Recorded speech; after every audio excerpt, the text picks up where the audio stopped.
你相信这个世界上有灵异事件吗？欢迎收听由怪谈传说为您演播的惊悚故事。夜深了，医院的走廊悠长而空荡，昏黄的灯光洒在泛白的瓷砖上，拖出一条条模糊的影子。空气中弥漫着消毒水和药水的气味，混合着不知从何处传来的潮湿美味，让人莫名的不安。你准备好看完这个故事了吗？墙上的时钟指向凌晨1点，指针滴答作响，像是提醒着什么，又像是倒数着什么。林芷瑶裹紧了外套，站在护士站，目光不自觉地朝走廊尽头望去。那里，一部老旧的电梯静静地矗立着，金属表面映着微弱的光，在黑暗的角落里，仿佛一张沉默的脸注视着他。你是第一次值夜班吧？旁边的赵护士打破沉默，声音低低的，带着一丝说不清的意味。芷瑶点点头，试图让自己的声音听起来轻松些。不过，其实也没什么。是啊，没什么。赵护士抬头看了一眼墙上的钟，语气淡淡的重复了一遍。反正晚上也不会有太多事。他的声音拖得有些长，最后一个字几乎是轻轻地叹了出去。芷瑶抿了抿唇，刚想再说些什么，护士站的灯光突然微微闪了一下，昏黄的光线晃了晃，恢复了正常。他怔了一瞬，还没来得及反应，身后的电梯却突然叮的一声响了。他和赵护士几乎是同时转头，电梯门缓缓地打开了，可里面空无一人。冷空气从敞开的电梯缝隙里渗出来，带着淡淡的霉味，那种潮湿腐旧的气息与整个医院一丝不苟的干燥消毒环境格格不入。芷瑶皱起眉，下意识地往前迈了一步，想要看得更清楚些。赵护士却忽然一把拽住了他的手腕，他的力道出奇地大，手指冰冷的像是泡在冰水里太久了一样。别看，他低声说，像是警告，也像是在劝告。芷瑶怔住了，他看了看赵护士，又看了看那扇仍然敞开的电梯门，莫名的觉得有什么东西好像正站在里面注视着他。可是那里明明什么都没有，走廊里很安静，静得让人觉得有些不自然，仿佛连空气都在等待着什么。几秒钟后，电梯门终于合上了。今晚你负责5楼。赵护士松开他的手，语气恢复如常，别担心，没什么大不了的。芷瑶犹豫了一下，低声问，你刚才为什么拦住我？赵护士顿了一下，轻轻笑了笑，声音听不出情绪，夜班值久了，你就会明白。他没再多说什么，转身离开。芷瑶盯着电梯门站了一会儿，才轻轻吐出一口气，拿起病历夹朝5楼走去。可就在他转身的瞬间，他没有注意到墙角的监控画面上，电梯门合上的前一刻，玻璃镜面里映出了一道模糊的身影。5楼的走廊空荡而寂静，太过寂静了。林芷瑶踩在地板上的脚步声被放大的不成比例，每一步都仿佛在无形的回声中回荡，伴随着远处病房里仪器运作的滴滴声，像是一种无形的催促，又像是某种诡异的呼吸声。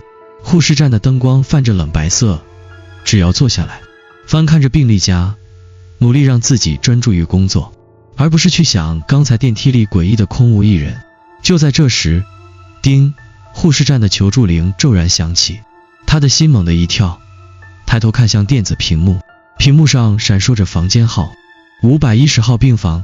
他皱了皱眉，看向值班记录，510病房，应该是空房间，没有病人入住。铃声没有停，一闪一闪的红光像是病房里有人在疯狂按着求助按钮，焦急地等待回应。可那里根本没人。他的呼吸有些乱，但还是深吸一口气，站起身，拿起值班手电，朝着510病房的方向走去。走廊的灯光拉长了他的影子，可他没有注意到，影子在地板上微微地颤动了一下，像是他并不是他的倒影，而是另一种存在。510病房门口，房间的门虚掩着，里面漆黑一片，走廊的光线只照进一点点，将病房内的某些轮廓勾勒出一个模糊的形状。芷瑶深吸一口气，伸手轻轻推开门，门缓缓地打开，没有发出任何声音。病房里空无一人，床铺整洁，病床上的被子折得整整齐齐，桌上的水杯干干净净，没有丝毫使用过的痕迹。可是求助铃的按钮上，红光仍在闪烁，像是一只无形的手还按在上面，没有松开。他缓缓地走到床边，按下求助铃的停止按钮，铃声戛然而止，空气瞬间安静下来，安静得让人窒息。他站了一会儿，转身准备离开，却无意间扫了一眼病床，他的脚步猛地停住，枕头中央有一道明显的凹痕，像是刚刚有人躺在那里很久了。寒意顺着他的脊椎窜上来，指尖一瞬间变得冰冷，他的呼吸变得紊乱，几乎是下意识地退后了一步。然后耳边忽然传来一个低沉的声音，缓缓的，像是从床的另一侧传来，你来了。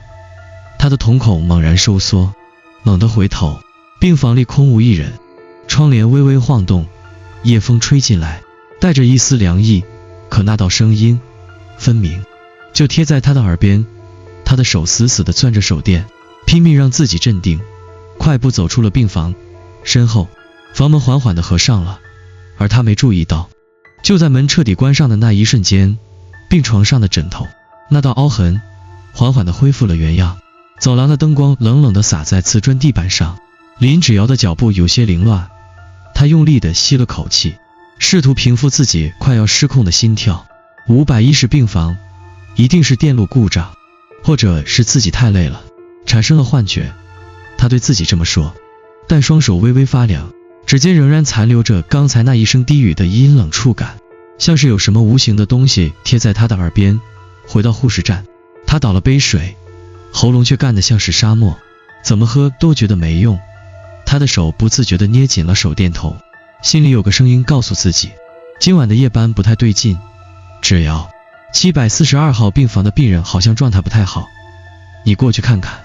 赵护士的声音从对讲机里传来，他猛地抬头看了一眼时间，凌晨3点整，心底的某种不安越发浓重，可他还是拿起病历架，朝着742号病房走去。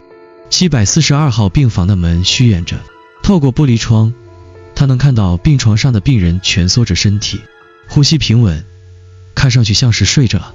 可奇怪的是，病床旁边的椅子上似乎坐着一个人影。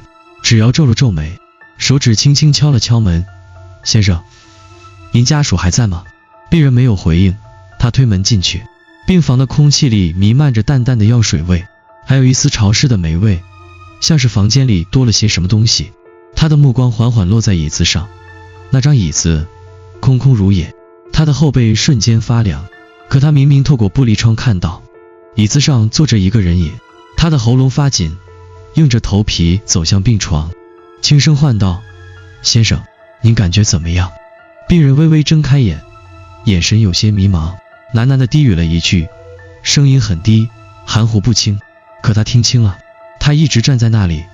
芷瑶的身体僵住了，他几乎是条件反射般的抬起头，顺着病人的目光望向病房的角落。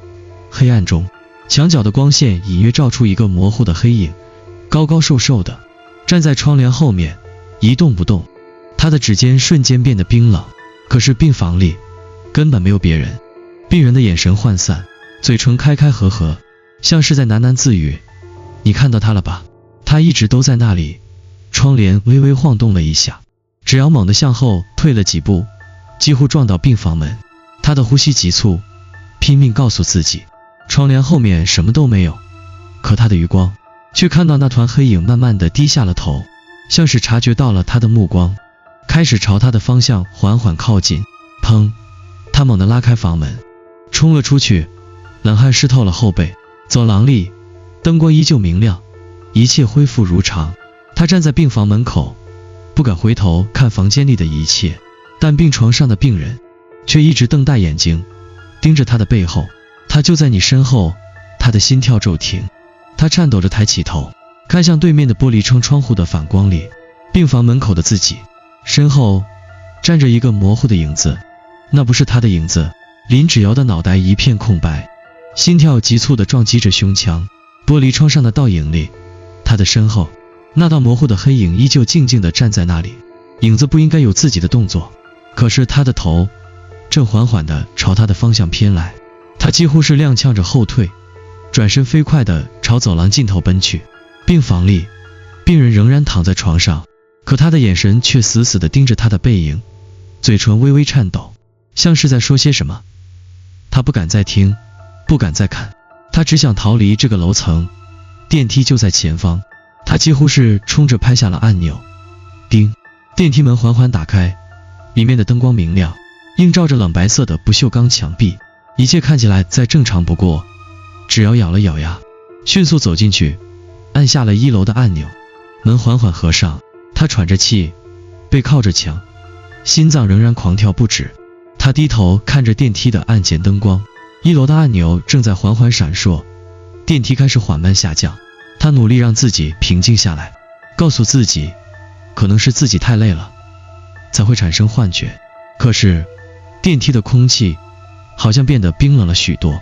他下意识地抬起头，看向电梯的镜面，镜子里，电梯的角落站着一个人影，一个低着头、穿着病号服的老人。他的呼吸瞬间停滞，瞳孔猛地收缩。可是，他猛地回头，电梯里空无一人。他的喉咙干得发不出声音，手指死死地攥紧衣角。他慢慢地转回头，镜子里那个低头的老人仍然站在角落里，像是根本没有察觉到他的存在。可是，现实中那里什么都没有，镜子里的世界不一样。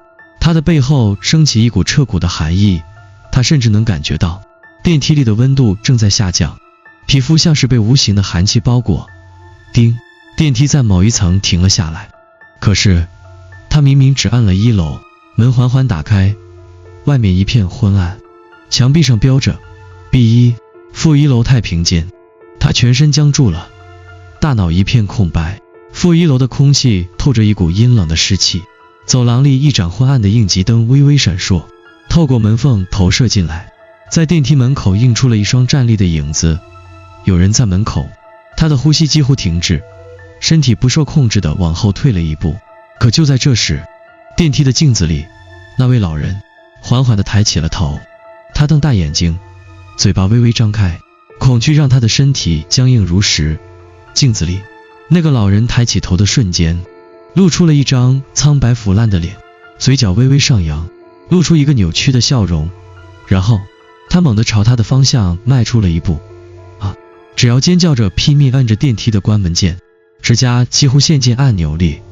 电梯门缓缓合上，他看到外面的走廊上，那道模糊的影子正慢慢地朝他靠近。门彻底关上的一瞬间，他跌坐在地上，身体剧烈地颤抖着。电梯继续缓缓下降，他颤抖地抬起头，看向镜子，镜子里那个老人仍然站在他的身后。他已经进来了，他已经进来了。电梯内的灯光冷冷地打在金属墙壁上，空气仿佛被抽空，冰冷而沉闷。林芷瑶僵硬地坐在地上，眼睛死死地盯着电梯的镜面。镜子里，那位老人正站在他的身后，脸上的笑容诡异地扩大，嘴角弧度扭曲得不自然，像是被硬生生撕裂一般。他的呼吸急促，喉咙干涩得发不出声音。他试图回头，可是他不敢。他的直觉告诉他，如果回头，可能会看到某些无法承受的东西。电梯的数字屏幕显示2，他的心脏猛地一紧。医院没有2楼，他死死地盯着控制面板，明明只按了1楼，电梯却继续向下滑落，像是在被什么力量引导着，前往一个不该存在的地方。叮，电梯骤然停下，门缓缓地打开，外面一片死寂，是一条昏暗无尽的走廊。走廊的尽头站着一个穿着病号服的女人，她低着头，长发凌乱地垂落，双手无力地垂在身侧，脚下的影子被走廊的光线拉得很长很长，长得不太对劲。芷瑶的喉咙像是被什么东西扼住，无法吞咽，无法发声。那女人站在那里，一动不动。电梯里，镜子中的老人嘴角仍然带着诡异的笑容，缓缓地伸出一只干枯的手，朝着他的肩膀落下。芷瑶猛地闭上眼睛，疯狂地按着关门键。可他听见了走廊尽头，那女人正在笑，她低低地笑着，笑声带着一丝破碎感，像是喉咙被撕裂后的起音。你终于来了。他的心跳猛然停止。叮，电梯门终于关闭，他整个人瘫坐在地上，身体抖得不成样子。他紧紧抱住自己，拼命告诉自己，这不是现实，这不是现实。电梯开始缓缓上升，可是他听见了声音，轻轻的脚步声，是那个女人在跟着电梯走，她正在沿着墙壁走上来，一点点的逼近他，他再也忍不住了，闭着眼睛，颤抖的呢喃着，不要看，不要看，不要看。可是电梯镜子里，那个女人正微笑着盯着他，缓缓的靠近。林芷瑶的指尖已经彻底失去了温度，整个人缩在电梯的角落里，像是一只被猎捕的动物，呼吸急促，眼睛死死盯着电梯的数字显示屏。快点，快点！他不知道自己在对谁说话，也不知道自己在祈求什么，他只知道那东西在靠近。脚步声停了，他屏住呼吸，电梯的空气诡异的凝固，只有控制面板上微弱的光亮在黑暗中闪烁。他忍不住缓缓抬头，镜子里那女人正站在他的身后，距离他只有不到半步的距离。那女人的脸慢慢的抬了起来，脸色苍白，嘴角微微裂开，像是在微笑，但那笑容僵硬的像是一张破碎的面具。你终于来了。耳边传来微弱的呢喃，声音像是从喉咙深处挤出来，破碎而低哑。砰！电梯骤然一震，剧烈晃动了一下，电梯的灯光疯狂闪烁了一瞬间，下一秒门开了，林芷瑶几乎是用尽全身的力气爬出电梯，跌跌撞撞地扑进了走廊。这是5楼，她猛地回头，电梯门已经关闭，镜子里空无一物，她呆呆地站在那里，眼神空洞，手死死抓着自己的胳膊，直到肩膀被人猛地一拍。你怎么了？脸色这么难看？是赵护士。林芷瑶猛地回头，看着面前的赵护士，嘴巴微微张开，却一个字都说不出来。她想要告诉赵护士刚刚发生的一切，可是她的喉咙像是被什么东西堵住了一样，一个字都吐不出来。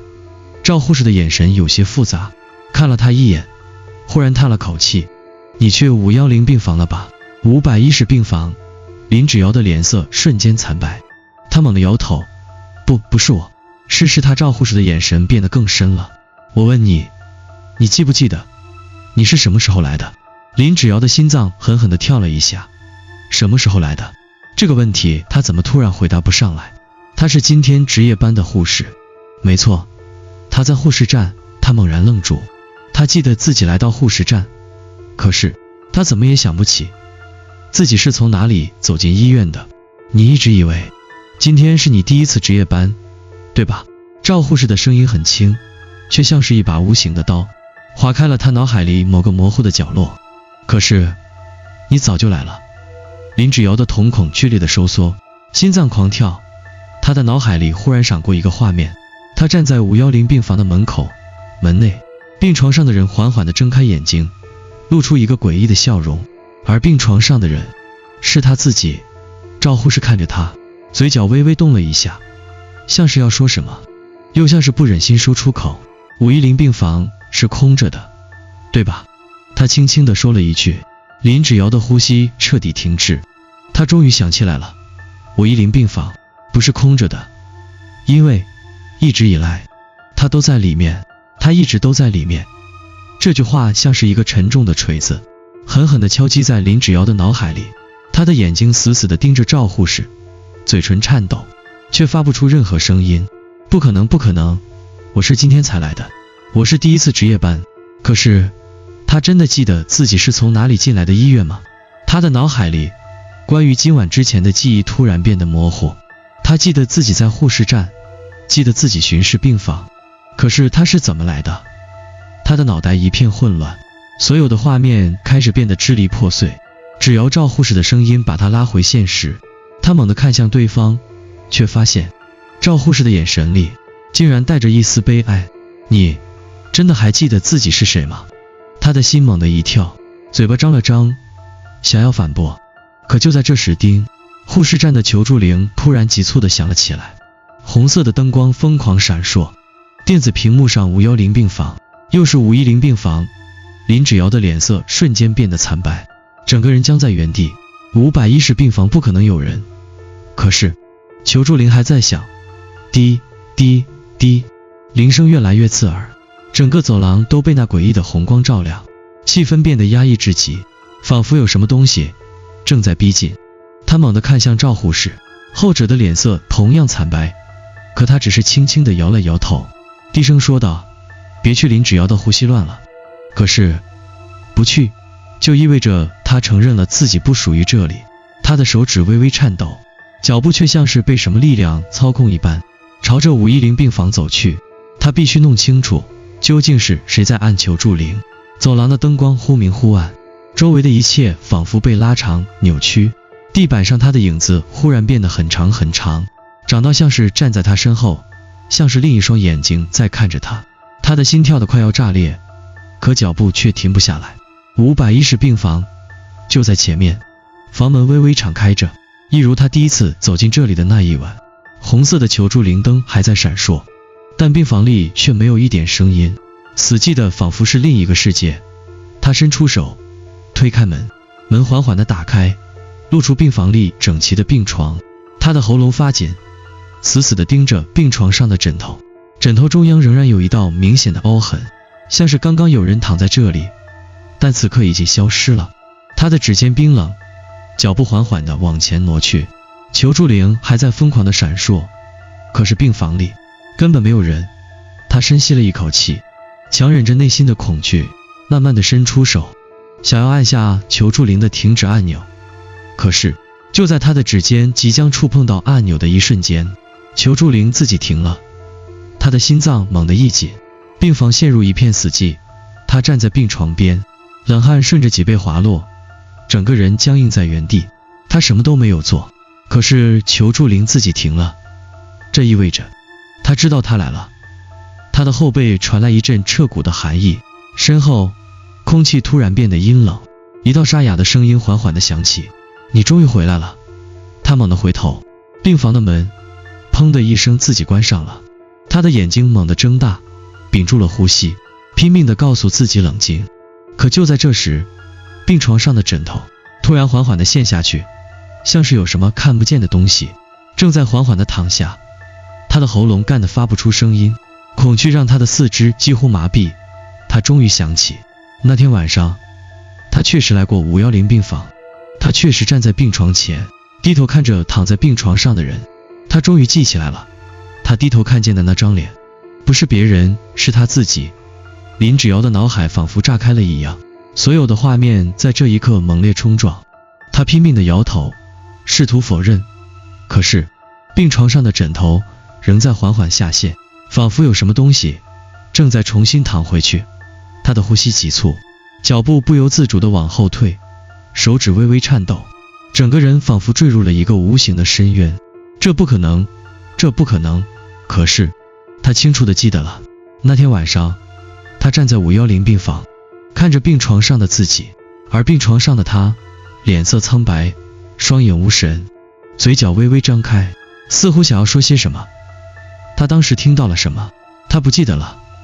他的大脑本能地封锁了那段记忆，可是现在他无处可逃，他才是那个求助的人。他的背脊窜起一股彻骨的寒意，猛然低头，目光落在地板上。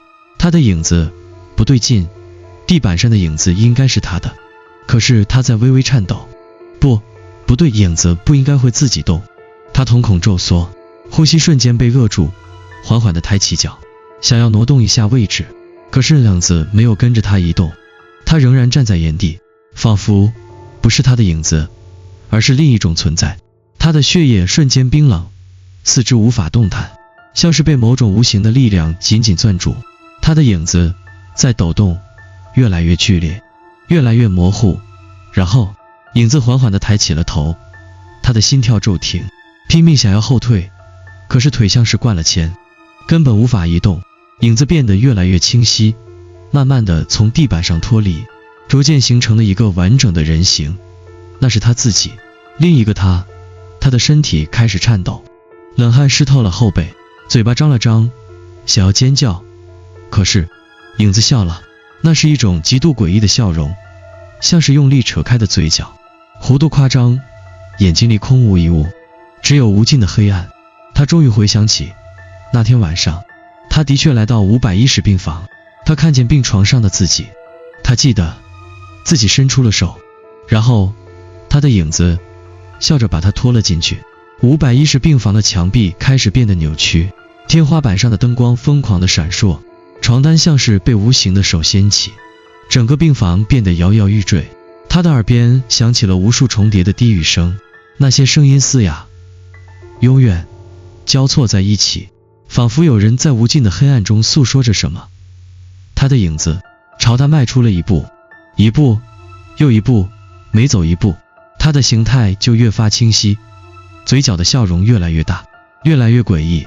你一直都在这里，你终于想起来了，你不该离开。他的意识开始模糊，眼前的世界开始旋转。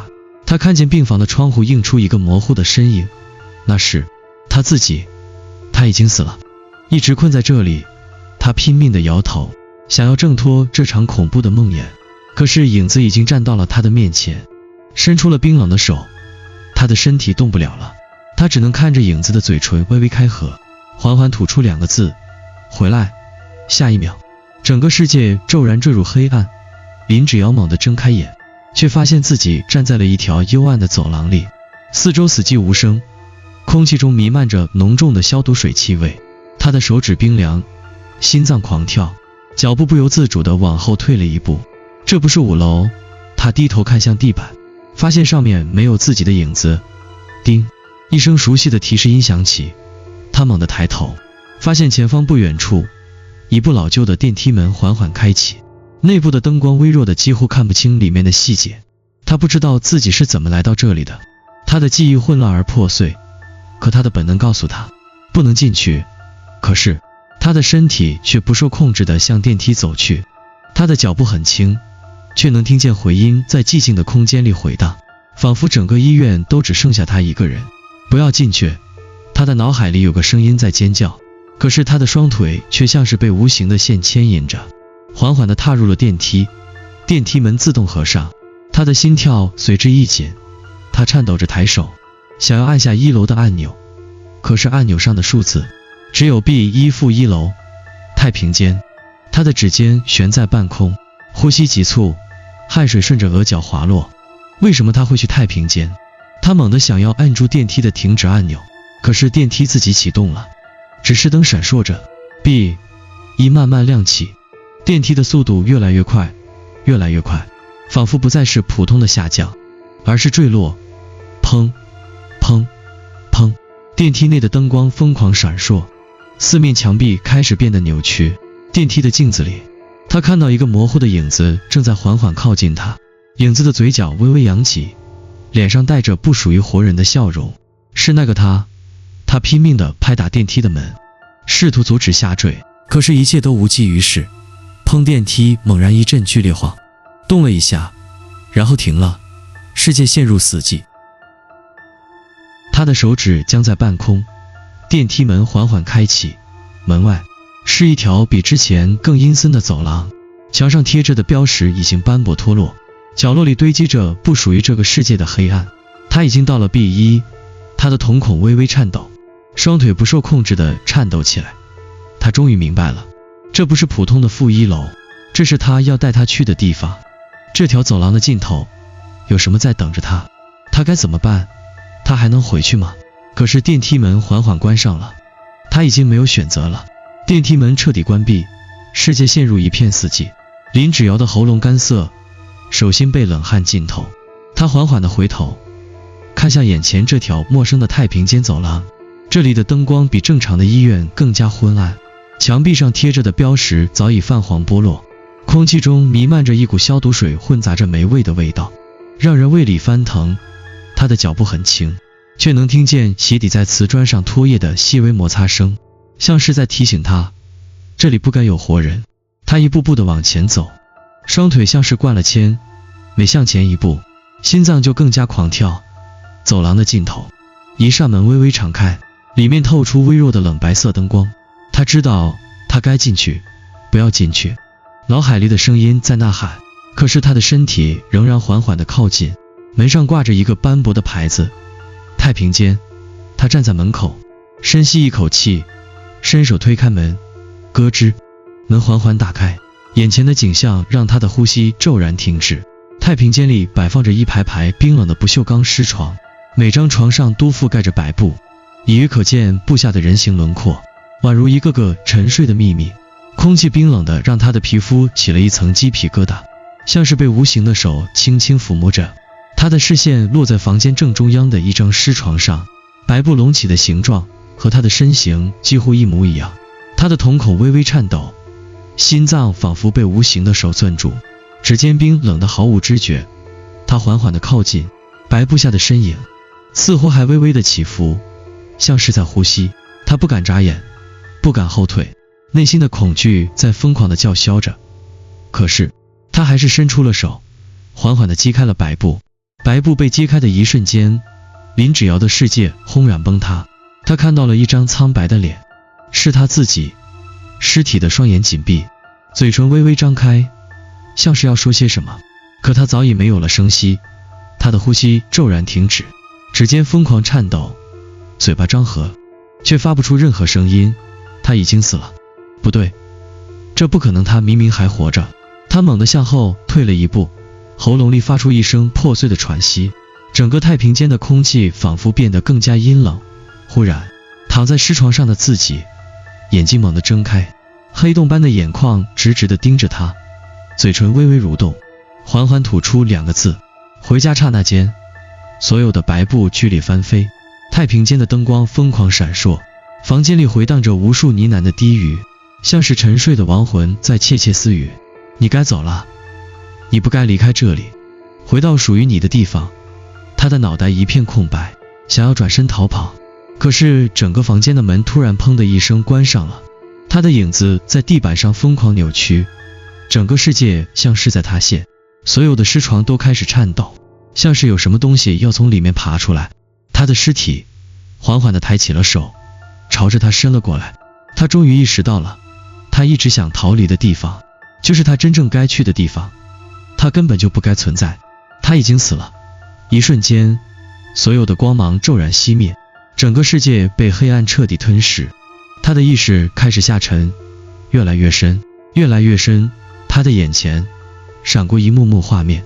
午夜的510病房，他站在门口，病床上的人缓缓睁开眼睛，那个人就是他自己。然后一只冰冷的手从黑暗中伸出，轻轻地触碰到了他的额头。他的意识彻底坠入无尽的黑暗。